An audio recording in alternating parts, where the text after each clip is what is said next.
abogado, pakitaas mo ang kamay. Sa mga magulang, sino po dito yung gusto nyo maging abogado, inyong mga anak, pakitaas ang kamay. Pero palagay ko, lahat tayo mga judge. Tignan niyo yung katabi niyo, gusto mo bang maging judge? Pero parang judge ka lang eh, no? Kasi mabilis tayong maghusga. Please open your Bibles with me as we continue doon sa sermon ni Jesus. And it is Jesus who gave us this sermon in Matthew chapter 7, verse 1 to 6. Huwag husgahan ang kapwa. Huwag ninyong husgahan ang iba para hindi rin kayo husgahan ng Diyos. Sapagkat kung paano ninyo hinuhusgahan ang inyong kapwa, ay ganoon din kayo huhusgahan ng Diyos. Bakit mo pinupuna ang munting puwing sa mata ng kapwa mo, pero hindi mo naman pinapansin ang balatrosong puwing sa mata mo? Paano mo masasabi sa kanya, kapatid, tutulungan kitang alisin ang puwing sa mata mo, gayong may malatrosong puwing sa iyong mata? Mapagkunwari, alisin mo muna ang malatrosong puwing sa iyong mata, nang sa ganoon ay makakita kang mabuti para maalis mo ang puwing sa mata ng iyong kapwa. Huwag ninyong ibigay sa mga aso ang mga bagay na banal, dahil baka balingan nila kayo at lapain. At huwag din ninyong ihagis sa mga baboy ang inyong mga perlas, dahil tatapak-tapakan lang nila ang mga ito. Pagpalain ng Diyos ang kanyang mga salita. Tayo po'y manalangin. Panginoon Diyos, sa iyo kami lumalapit, at ang nais namin sa umagang ito ay ang patuloy na pagkilos mo sa aming mga buhay. Mula sa puso, sa isip, sa mga salita mo na aming maririnig na nagmumula sa iyo. Natanggapin namin na ito na may bukas na puso at isip, dahil alam namin na ang buhay namin sa mundo ito ay pansamantala lang, pero inihahanda mo kami sa buhay na walang hanggan. And as we are living our lives here on earth, may it gives glory and honor unto you.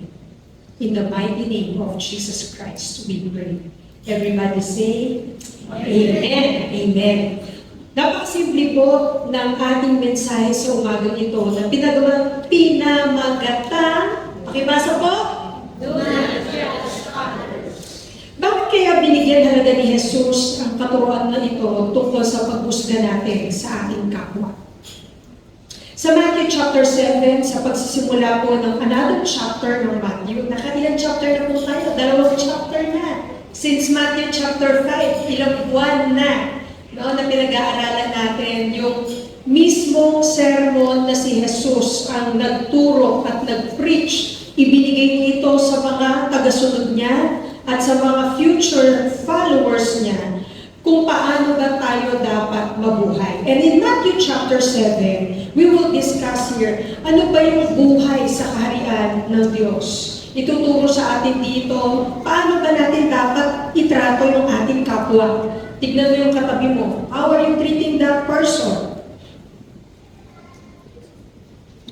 Pangalawa, sa Matthew chapter 7, makikita natin dito at ipagpapatuloy natin ang mga pag-aaral natin kung paano ituturo sa atin ni Jesus ang tungkol sa pananalangin at pagdidesisyon sa buhay. Are you excited sa word ng Lord sa inyo? Alam mo nyo, everyday po, I don't want to miss a word from God. Every day I wake up, I pray. Sometimes pag uwi na galing sa eskwela, that's the time I read the Word of God. And everywhere I go, I just realize na the more you read the Word of God with an open heart and mind, the more you want to know God in your life, you will meet Him according to what you need sa buhay mo. At tayong lahat ay kailangan natin ang Diyos. Kailangan natin ang tulong niya.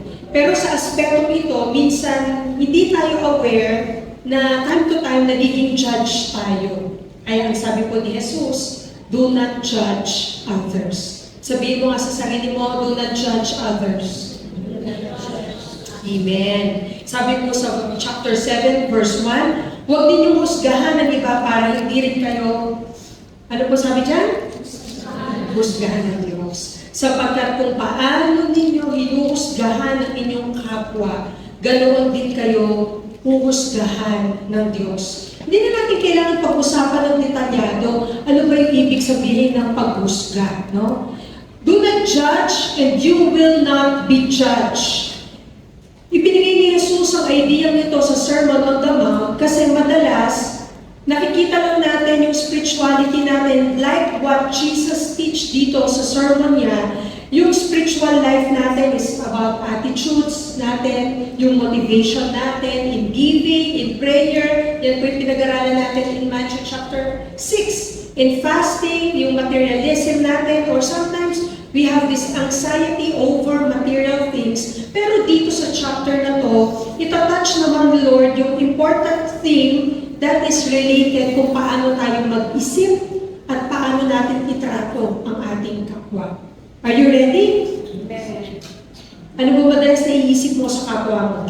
How do you treat others? Binigyan halaga ito ni Jesus that we are not to judge others. Jesus is calling us for a righteous living. Yung righteousness na ibinigay din ng Panginoon Jesus ay makikita niyo po, just open your Bibles in Matthew chapter 5 verse 20, na sinabi ni Jesus, yung tamang pamumuhay na dapat ipamuhay ng tunay na tumanggap kay Jesus ay dapat higit pa sa pamumuhay ng mga Pharisees at ng mga scribes. Sino po sila? Sila yung mga teachers of the law at sila yung mga nakakaalam ng mga batas. Pero ang sabi ni Jesus, kapag hindi nyo nahigitan ang kanilang pamumuhay, hindi kayo makakarating sa kaharian ng Diyos. Ano bang ibig sabihin nito? Mula sa puso, isip natin na inaayos at binabago ng Panginoon, Jesus is calling us to live right sa harapan ng Diyos. To live right sa harapan ng Diyos, it requires yung mercy, yung tulong ng Diyos sa ating mga buhay. Alam nyo, nung ikaw ay naging Kristiyano, nang si Jesus ay tinanggap mo sa iyong buhay, hindi ito tapos na pag namatay ka sa langit ka pupunta. Hindi ganun lang ang pagiging Kristiyano. Dahil ang tunay na pagiging Kristiyano, babaguhin ng Diyos ang buhay mo the more you come to know the personal love of God in your life. Are you there? Are you aware kung gaano ka kamahal ng Diyos? At yung pagmamahal ng Diyos sa iyo, gusto niya na ayusin ang iyong pamumuhay.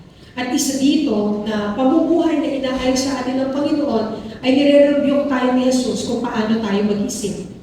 Because the way you think, nakikita yan sa pamumuhay mo. Kung ano yung iniisip mo, yun ka.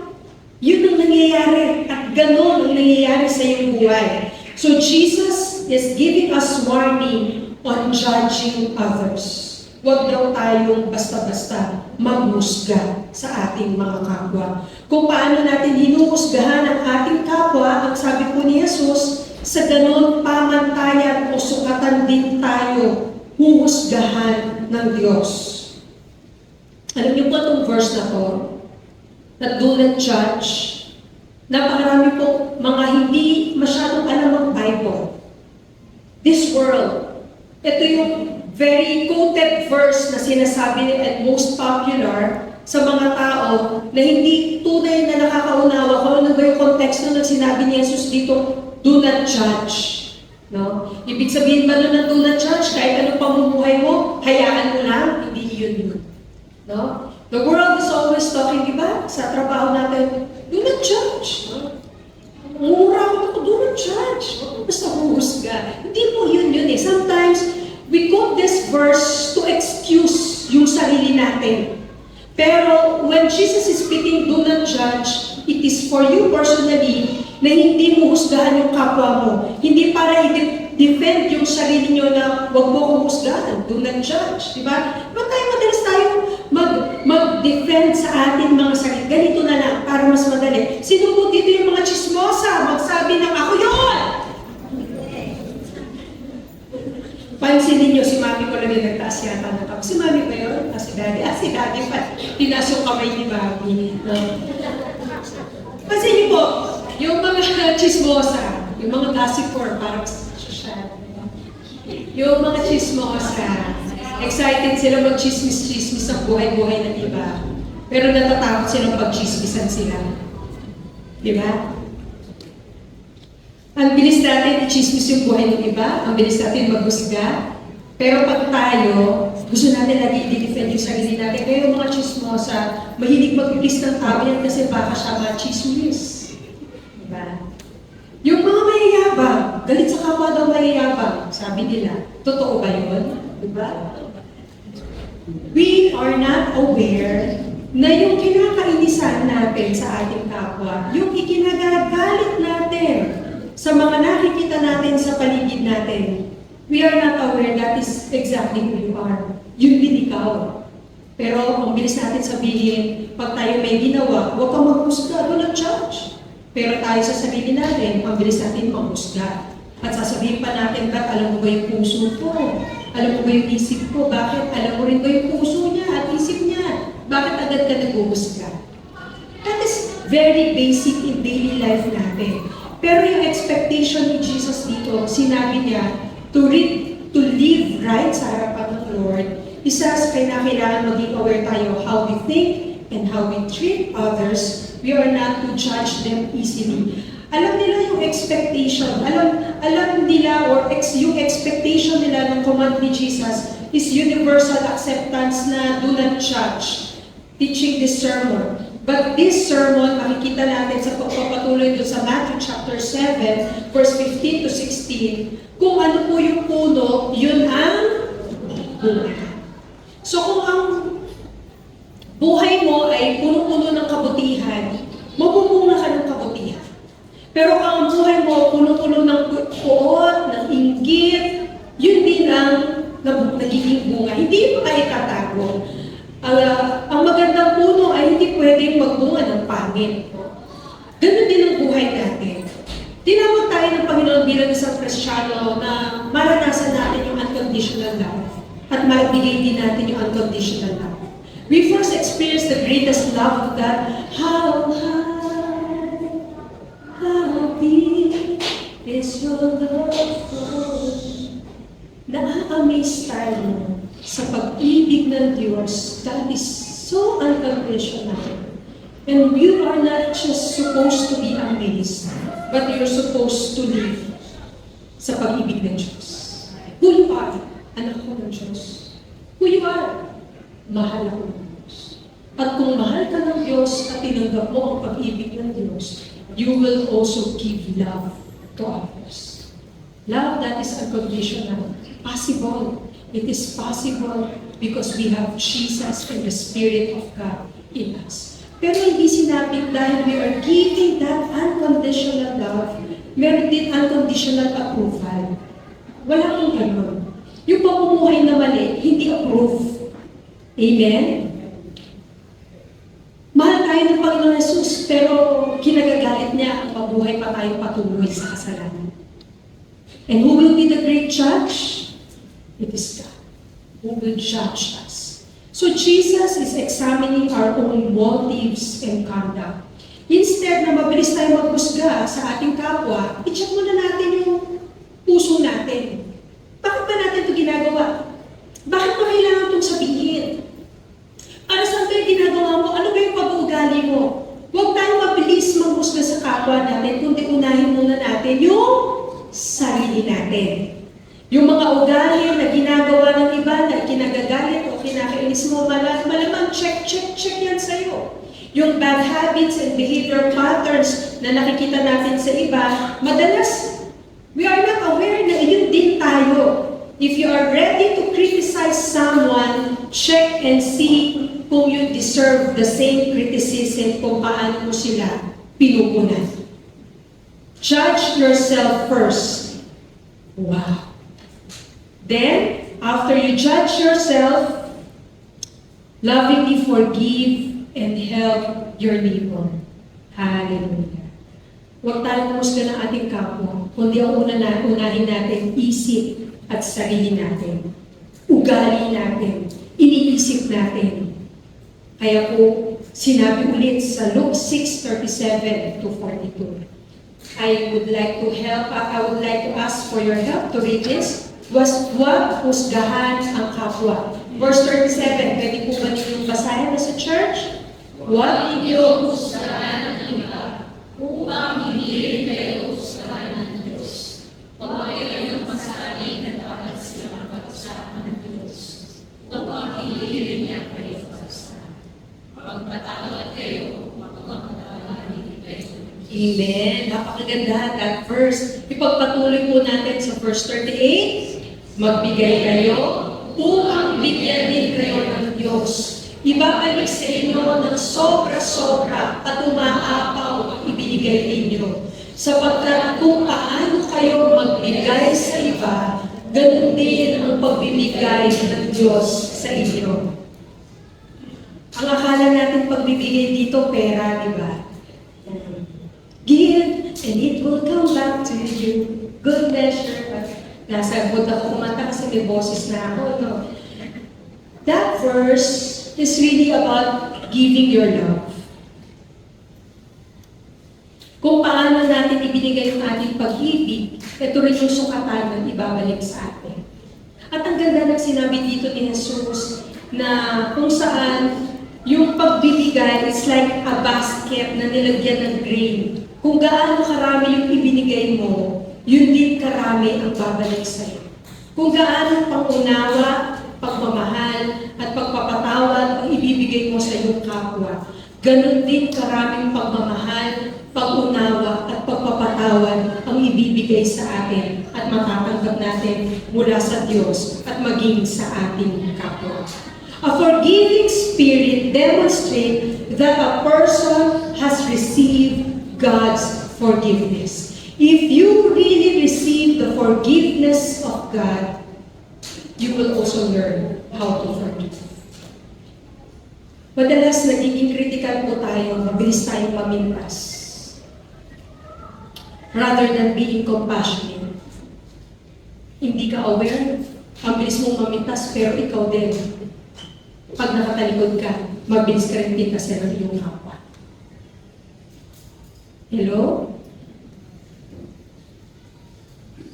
But you know, if you treat others generously, if you treat others graciously, if you treat others compassionately, itong mga qualities kung how you treat others, ito rin yung magiging measure mo kung paano ka itatrato ng iba at kung paano ipapakita sa iyo ng Diyos. How you think and how you treat others is very important because this is the life of the follower of Jesus Christ. We are to love others and not judge them. Sabi po sa 1 Corinthians 4:5, Paul, therefore, judge nothing before the appointed time. Wait until the Lord comes. He will bring to light what is hidden in darkness, and He will expose the motives of the heart. At that time, each will receive their praise from God. Huwag kayong humatol hanggat hindi pa panahon. Hindi naman sinabi, huwag humatol talaga, no? Hanggat hindi pa panahon, maghintay tayo sa pagdating ng Panginoon. Dahil malalantad at may bibigay na ilalagay sa liwanag, ano man yung mga tinatago-tago sa dilim, ano man yung pinagkakalihim-lihim, walang lihim na hindi mabubunyag. Sa panahong iyon, bawat isa ay magbibigay ng parangal sa Diyos. Because sometimes we want to expose something, we want to judge people, pero wala pong matatago sa Diyos. And God's giving us warning against judging others. Do not speak evil against each other. Huwag po tayong magsasalita ng hindi maganda sa ating kapwa. Yung pagiging mapanghusga, mapamintas, yung pong mga unjust judgment natin. Meron pong napakagandang illustration nito sa Bible na mga disciples ni Jesus ay naging ganito rin. Nang nakita ng mga disciples ni Jesus, yung babae na ibinuhos niya yung oil sa paanan ni Jesus sa Matthew 26, sabi ng mga disciples, ano bang ginagawa nitong babae ito? Pinaaksaya niya yung oil niya. Sayang naman yung pabango niya. Pero ang sabi ni Jesus, ang ginawa ng babae nito will always be remembered. Even the disciples judge her. Ang bilis nilang hinusgahan ng babae nito. Naging unjust sila. Pero sinabi ni Jesus na tama ang ginawa ng babae nito. Alam niyo, time to time, we break Jesus' command whenever we think the worst of others. Ba't kaya ang bilis natin isipin lahat ng pangit sa iba?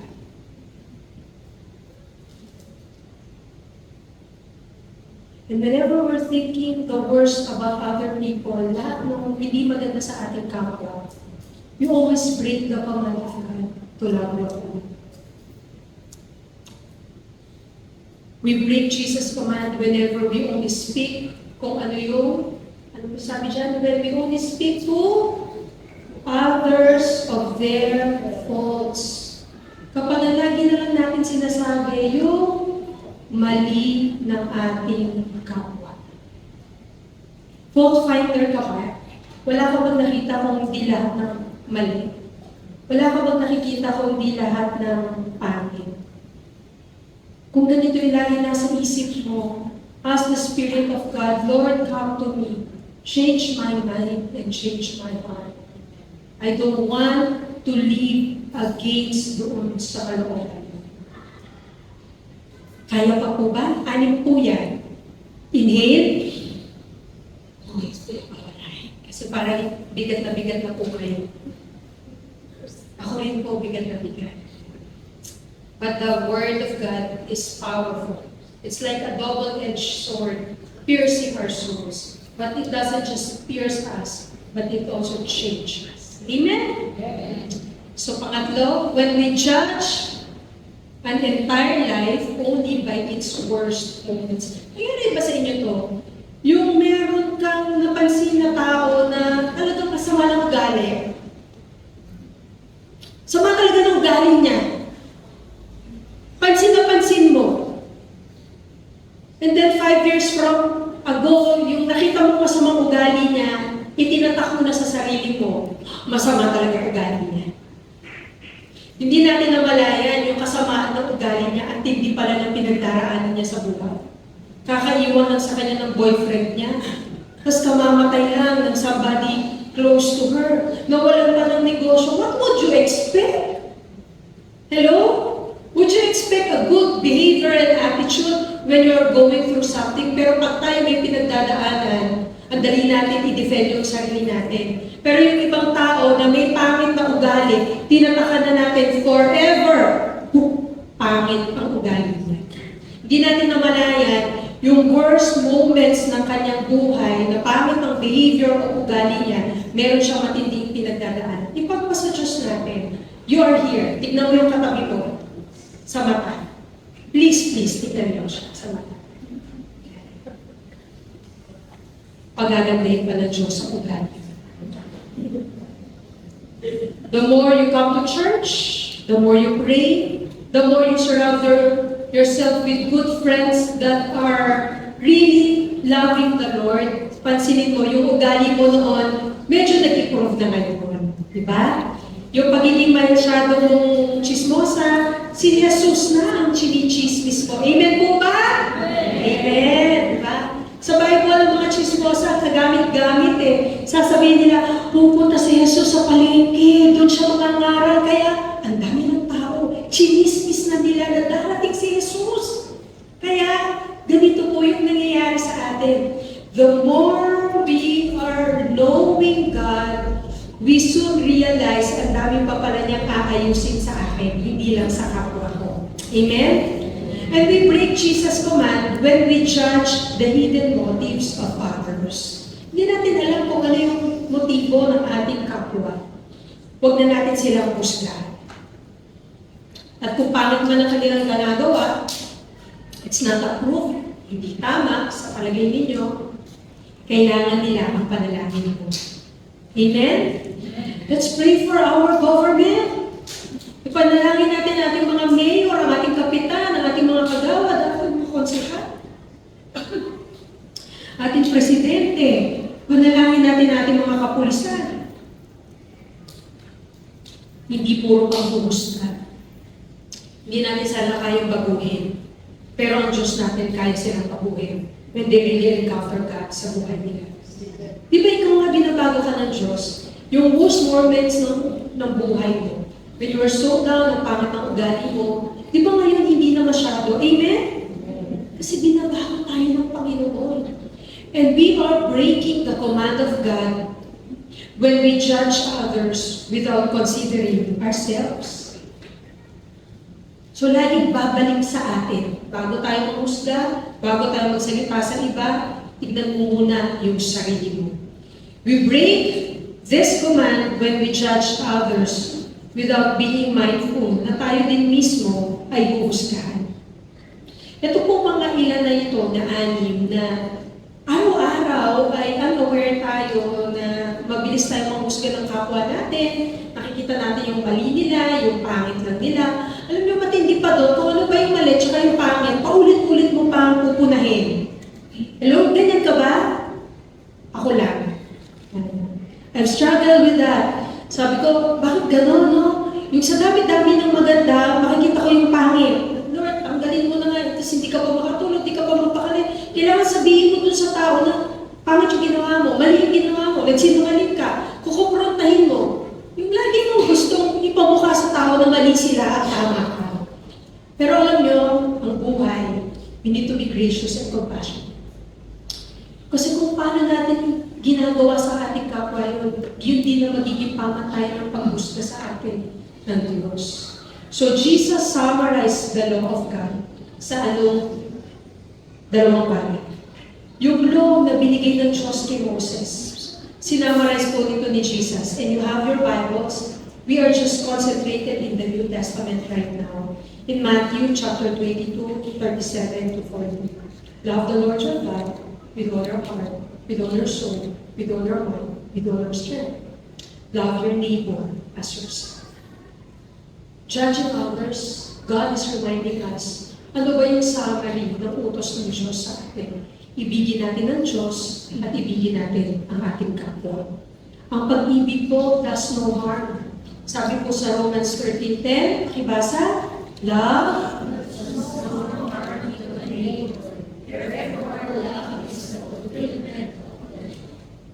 hindi tayo nagbibigay ng harm sa ating pag-ibig. At kung tayo ay nagmamahal, pinufulfill natin ang utos ng Diyos.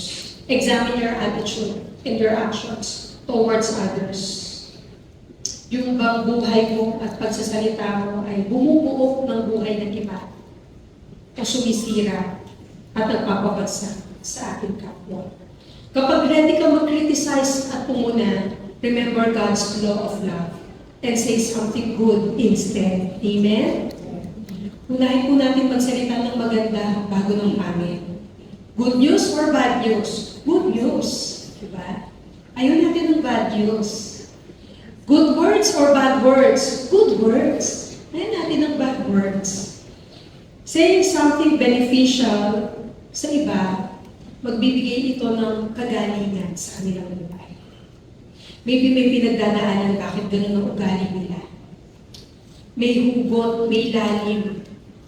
But instead of looking doon sa mali and fault nila, why don't we extend the love of God sa kanilang buhay, sa pamagitan ng buhay natin. Hallelujah. Jesus gave us the principle of judging others. Pupunta na po tayo sa verse 3. Ayan, malapit na. Sabay-sabay po natin basahin yung verse 3.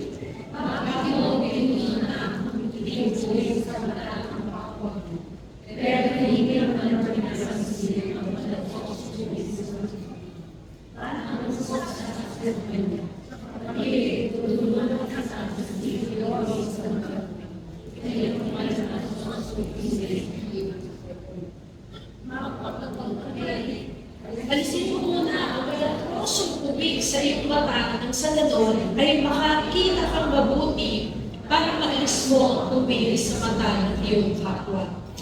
Naku, nagbigay po dito si Jesus ng exaggeration. Meron bang troso sa mata? Kakasya ba yung log sa mata natin? Di ba? Ano ba ito exaggeration ni Jesus na ibinigay dito na bago daw natin punahin yung ating kapwa, tignan natin yung balang trosong nakaharang sa ating mata. Binigyan po ng exaggerated picture dito ni Jesus for us to understand and be memorable sa atin yung pagpuna natin sa ating kapwa. Bago mo tignan na may muta siya, baka yung sa'yo, galaking troso na, no? Hindi mo pa napapansin. Ano ba ibig sabihin ni Jesus about this one? Jesus is talking about the religious leader na, naalala niyo po yung woman that is an adulterer. No? Nag-commit siya ng pangangalo niya. At habang si Jesus ay kasama niya yung mga ibang tao, dumating po yung Pharisee at dala-dala nila yung babaeng mangangalo niya. At sinabi nila, anong gagawin dito sa babaeng ito? Di ba, ang babaeng ito dapat ay batuhin hanggang mamatay dahil siya ay adulterous woman. Pero ang ginawa pa ni Jesus, sumulat sa sahig at kumuha ng bato at sabi niya, kung sino sa inyo ang walang kasalanan ang unang bumato sa babaeng ito. Mula sa pinakamatanda, nag-alisan sila at walang natira. Dahil ang lahat ay nagkakamali, lahat ay nagkakasala. At pinapakita sa atin dito ng Panginoon, bago natin gawin sa iba yung mabilis na panghuhusga at pagsasalita, tignan muna natin yung sarili natin. Hindi ba tayo nagkakamali? Hindi ba tayo nagkakasala? Look at the plank in your eyes, sabi ni Jesus. Yung dumi sa mata mo, hindi mo napapansin. Samantalang bulag ka na sa pagkakamali mo. Yun yung kung ibig sabihin nun. Malatroso, nakaharang na sa mata mo, hindi mo alam. Nabubulagan ka na, nakikita mo lang lahat ng mali ng kapwa mo, hindi mo nakikita ang sarili mo. Yun po yung ibig sabihin ni Jesus. Kaya babalik tayo ulit. We need to ask the Lord, Lord, give me a humble heart so I can see who I am sa iyong harapan. Yung bang kapag kinokorek tayo ng kapwa natin, alam natin kapag nagko-correct sa atin, galing sa Diyos, we accept it with love. And we know na kasama natin ang Diyos at tutulungan niya tayo. Sa 2 Samuel po, naalala niyo po yung story ni David. 2 Samuel chapter 12. Nagbigay po ng story si Nathan. At sinabi po ni Prophet Nathan kay David na meron isang lalaki na kung saan ninakawan niya at pinatay niya yung lamb ng isang lalaki. Samantalang yung nagnakaw, ang dami-dami naman niyang ari-arian, dami-dami niyang hayop. Ninakaw pa niya yung isa doon sa taong ito. Ang bilis ni David manghusga. Hinusgahan niya agad yung lalaki na nagnakaw. Hindi niya alam, siya pala yung tinutukod ni Prophet Nathan, na yung pagkakasala niya kay Bathsheba, siya yun. Hindi niya nakita yung sarili niya, nabubulag na pala siya dahil nabubuhay siya sa kamalian at kasalanan. Pero ang pag-ibig ng Diyos, hindi siya tinatanan. He sent Prophet Nathan para magising siya, confess his sin, and to repent. Sabi po dyan sa verse 5, mapagkunwari. Alisin niyo muna yung mga trosong puwing sa inyong mata, nang sa ganun makakita ka mabuti para malinis mo ang puwing sa mata ng iyong kapwa. Sinasabi po sa atin ng Panginoon, check ourselves first. Magpasiyasat muna tayo sa Panginoon. Tignan natin lagi ang sarili natin sa harapan ng Panginoon. Ibaba natin ang sarili natin sa harapan ng Panginoon upang magampanan natin makapag-isip ng tama at itrato ang ating kapwa ayon sa gusto ng Diyos, punong-puno ng pag-ibig. Amen po ba? Amen. This last part in verse 6. Ano ibig sabihin ni Jesus dito nang sinabi niya, huwag ninyong ibigay sa mga aso ang mga bagay na banal, dahil baka balinan nila kayo at lapanin. At huwag din ninyong ihagi sa mga baboy ang inyong mga perlas, dahil tatapak-tapakan lang nila ang mga ito. Ano kaya ibig sabihin dito ni Jesus that do not give what is holy to the dogs? Binibigyan po tayo dito ng balance between love and discernment. Alam niyo po yung discernment, you need wisdom. Tama ba itong gagawin ko? Tama ba itong ibibigay ko? Tama pa bang magbigay? Yan. That is discernment, no? Yung pag-ibig and discernment, we must balance it. That's why I encourage church, especially those who want to live a life of wisdom. Gusto niyo po ba maging matalino? Pag-aralan niyo po ang Book of Proverbs. Bibigyan kayo ng Lord ng totoong wisdom kung paano ka magre-relate sa mga tao. No?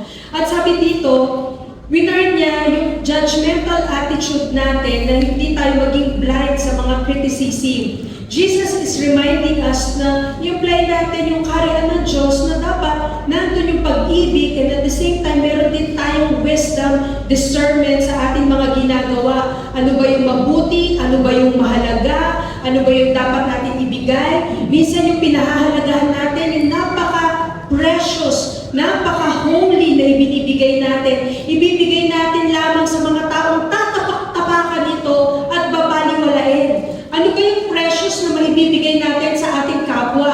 The good news that Jesus is alive.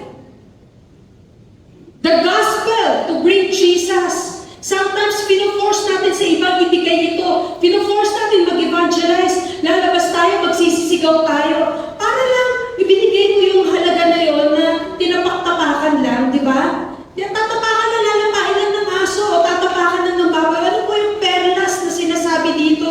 Yung perlas na sinasabi dito is the Word of God.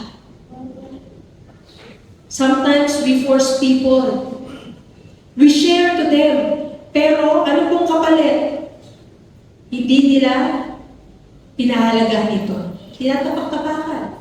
Inuusig nila ang salita ng Diyos. Yung effort, yung too much effort, you keep on visiting that house, pag binisit mo, tinataguan ka pa. Di ba? Kapag inabot mo nandun, pumasok ka para kasi Ate Yoli, bukas ang pinto, papasok ako. No, nandito sila. I-share ko yung word ng Lord, no? Yung pagpilit mo noon, alam mo na hinanda na sila ng Panginoon. Pero there are some people that they are not yet ready. Huwag natin ipilit. Ito'y para sa sinasabi ng Panginoon, we should balance love and discernment. Sometimes, we're too much focused on the group of people, but they're not really growing in the Lord. Lagi yung sinasabi ng aking ama nung bago pa lang po akong pastor. Alam mo yung dahon ng gabi, kahit buhusan mo ng tubig, hindi na-absorb. Sometimes sa paglilingkod sa Panginoon, you give too much effort to these people na parang wala. Hindi nila pinahalagahan, wala lang. Pero hindi mo na mamalaya, meron palang iba na dapat mo nang pagtuunan ng pansin na handang-handa na. Hinug na, nag-aantay na lang ng manggagawa para idalhin ang mabuting balita. Pero yung matagal na nakakarinig at patuloy nila itong nire-reject, patuloy nila itong sinusuka at inapakapakan, huwag nyo nang pilitin. Ipanalangin nyo na lang sila at sayang because there are things, there are words, there are corrections, there are rebuke that you must give it to the saints, to the chosen one. Alam nyo, whenever we are being corrected, tandaan natin, yung correction parang perlas. Di ba? Paano po nabuo yung perlas? Sa luha at naging perlas. Yung correction ay binibigay sa atin parang perlas. Masakit. Pero in the long run, maganda ang magagawa sa atin. Hallelujah. Amen? Paano ka kinokorek ng Lord? Masakit ba? Yung pagkasama mo si Pastora, ayaw magsalita, kukorek na naman ako nila. Pagkakain si Pastora, walang tatabi, kukorek ako nila. Hindi natin nakita, that is just a precious gem coming from God na ginagamit ng Lord ang Pastor Lilio para mabuo ang isang perlas sa iyong buhay. Hallelujah. Jesus don't want us to be judgmental. Pero gusto ng Panginoon na meron din tayong wisdom and discernment. Kaya wag natin itapon sa mga aso at sa mga baboy na hindi pa hahalagahan yung mga magbubuting ginagawa natin. Kapag tayo ay magko-correct, that godly correction, remember, is like a pearl. Hindi ito dapat ihagis, no? At tatapak-tapakan lang. Kundi ang mga pearl na ito ay ang salita ng Diyos na hindi tayo dapat magulang, kundi patuloy natin makita yung ganda ng Diyos sa ating mga buhay. Alam niyo, discourage po ni Jesus yung mga tao to share the gospel sa mga taong hindi handa. Lalo niyo po sa Acts, when Paul is preaching to the Jews, hindi nila tinanggap yung word na pinipreach ni Paul. Ano pong ginawa ni Paul? Kasama yung mga iba pang alagad, umalis sila. Naganap sila ng ibang lugar at nakarating sa atin ng mabuting balita sa Asia Minor. Hello? That is the early church. Dahil hindi tinanggap doon ng mga Hudyo ang mabuting balita, nakarating ang mabuting balita sa Asia. Praise the Lord. Kaya ka nandyan dahil may tumanggap ng salita ng Diyos at ipinamana sa iyo. When we find our hearts open that we can really trust God, He will work sa buhay natin. Amen? And when we have this discernment and love, God will show you people. Sino na ba yung dapat mo dalhin sa kaharian ng Diyos? Yes, unahin mo yung pamilya mo. No? Yes, unahin mo yung kapitbahay mo. Yes, unahin mo yung somebody na alam mo na mo problema, nalulungkot at may karamdaman. Do not be shy. God will give you this courage through His love and the wisdom kung paano ka magsasalita. Dahil ang lahat ng sasabihin mo ay magbibigay ng buhay, kagalingan, pag-asa sa mundong ito dahil gagamitin ka ng Diyos. Amen po ba? So it's important how we think and how we treat other people. Some people, do not judge them. Hindi naman sinabing talagang bawal tayo maging judge. Dahil pag-aaral pa ako, magiging judge ako. Diba? Ikaw ang huhusga sa batas. Pero do not judge others because when we are not judging others, we will just show the love of God sa kanila. Tignan po natin ang video na yun.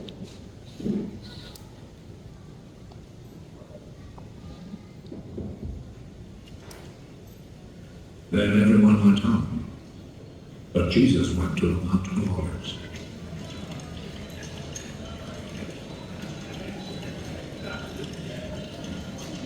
Early the next morning, he went back to the temple. All the people gathered round him, and he sat down and began to teach them. The teachers of the law and the Pharisees brought in a woman who had been caught committing adultery. They made her stand before them all. Teacher!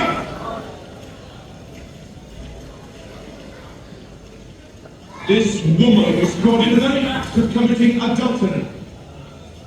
In our law, Moses commanded that such a woman must be stoned to death.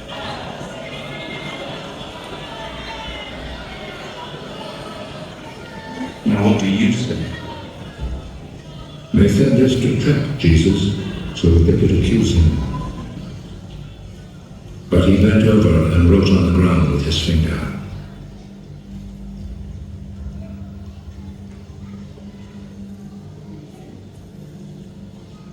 As they stood there asking him questions, he straightened up.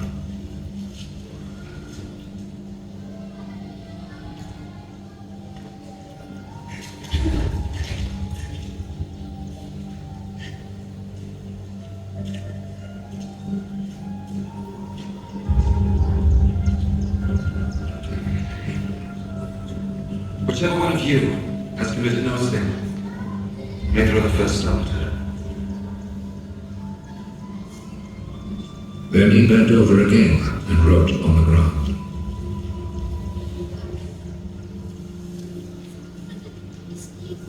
When they heard this, they all left, one by one, the older ones first.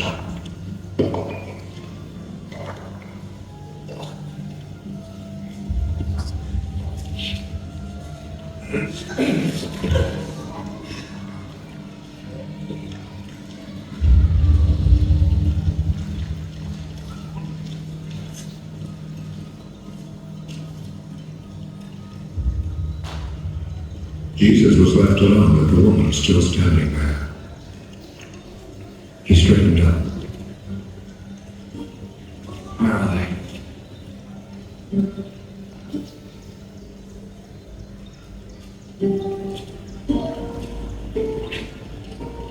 Is there no one left to condemn you? No one, sir.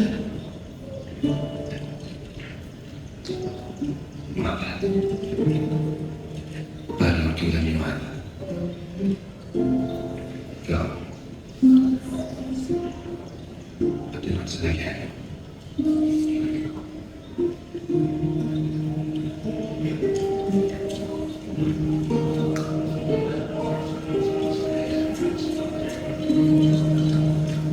Amen. Sa last part, sabi po ni Jesus doon sa babae, go and sin no more.